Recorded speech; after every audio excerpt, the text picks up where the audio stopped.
Back here at Abe Lemons Arena, 89-83, the final score. OCU gets the win in overtime over Sagu. Here with Coach Mark Berokoff. And, Coach, boy, big-time game today. Yeah, I mean, Sagu's one of the best teams in the country. I mean, they were in the Final Four last year.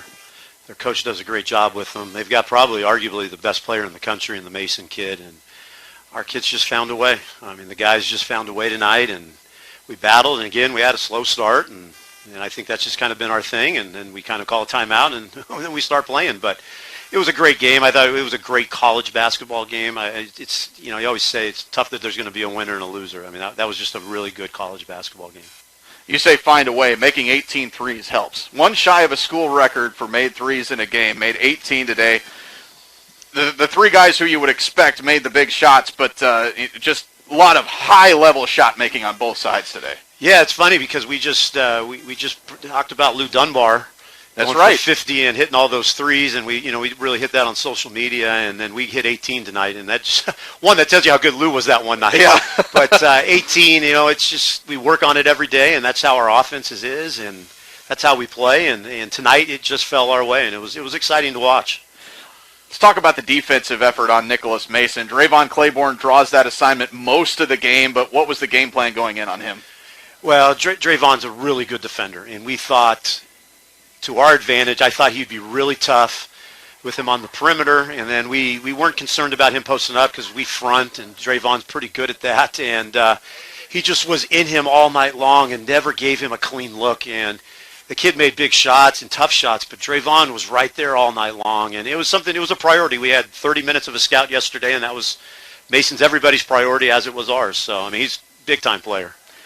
Drayvon draws the defensive assignment, and on the other end, you don't get a lot offensively out of him until the very end. Couple of huge shots, one a desperation heave at the shot clock buzzer, and then another one, a three as the shot clock's winding down. So, offensively, nothing to write home about, 2 out of 9, but those were some big shots he made. Yeah, you'll look at the box score and you'll be like, he didn't shoot the ball very well, but the magnitude of the 2 shots that he made, like you said, were massive, and he's just a super confident kid.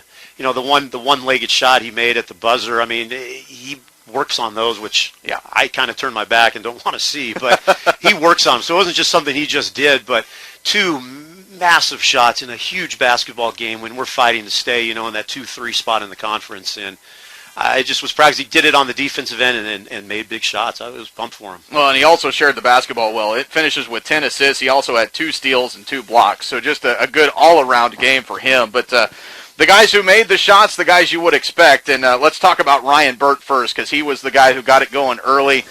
I think he made his first 4 threes, and he was in the zone from the beginning of this game. Well, if you're a follower of us, he's been struggling until the John Brown game. And Coach White has been, Coach White's real loud and boisterous, but he's a super guy that gets guys really confident. And he's been working with Burt and just really pushing him that you're going to have a big week. You're going to have a big week. And Burt just really stepped up. I mean, he hit some massive shots, big shots, and he looked for the first time in a while like he was in rhythm and felt good with what he was doing. And I mean, that for such a kid that's bought into what we're doing, it was so awesome to see that.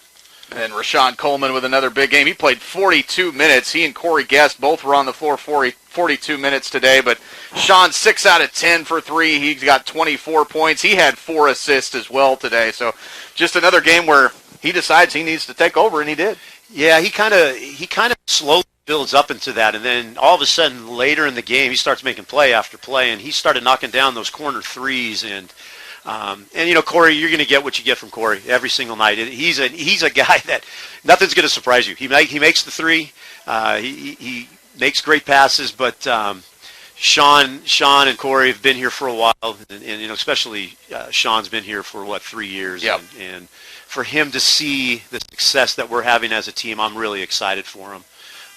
So maybe a frustrating game offensively for him, but you really wouldn't know it by the final line, 15 and 12. But he was 5 of 13 from the floor, and this may be one of the teams, maybe the only team, that's got a guy who can push him around a little bit inside. Yeah, and what you're starting to see against Romario is he's becoming a main focus.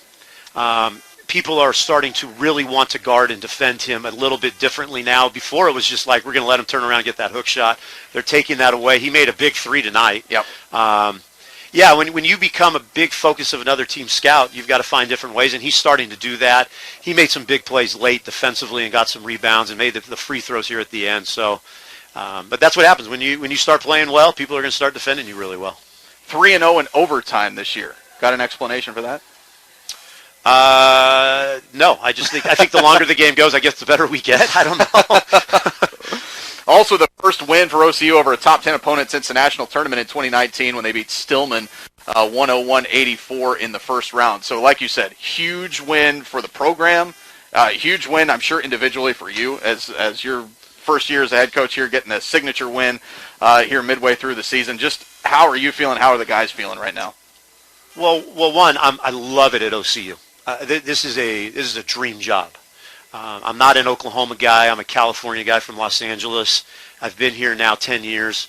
All I heard about was OCU. And we played OCU. And I always said in my mind, man, I really would love to be the head coach at OCU. And we came into a situation where it wasn't easy. And it wasn't easy to get the guys to do and buy in. They've bought in. I told them yesterday, I said, some of you guys have gone through a lot of stuff. And now you're getting to play in a big game. And that's the reason why the coaches that recruited you brought you here, was to play in big games. And I'm the guy that gets to be able to get them to be in those games. And I told them, enjoy it. And it's fun to be able to play in a big game. And that's why I wanted to come here. OCU plays in big basketball games, and that was always my goal. It's happened faster than maybe I thought. I'm excited, but when you get a team that buys into the university, the mission, and the stuff that we're doing here, it's fun to coach that. And I just love being here. All right, good stuff. Thanks a lot. And a big win, 89-83, the final score. OCU gets a win over Sagu today, completing the sweep of the games with the Lions today as the Stars women's team get a 78-57 win over Sagu earlier today. That'll do it for us. Talk to you on Saturday. Stars will play UNT Dallas 2-4 on OCUsports.com.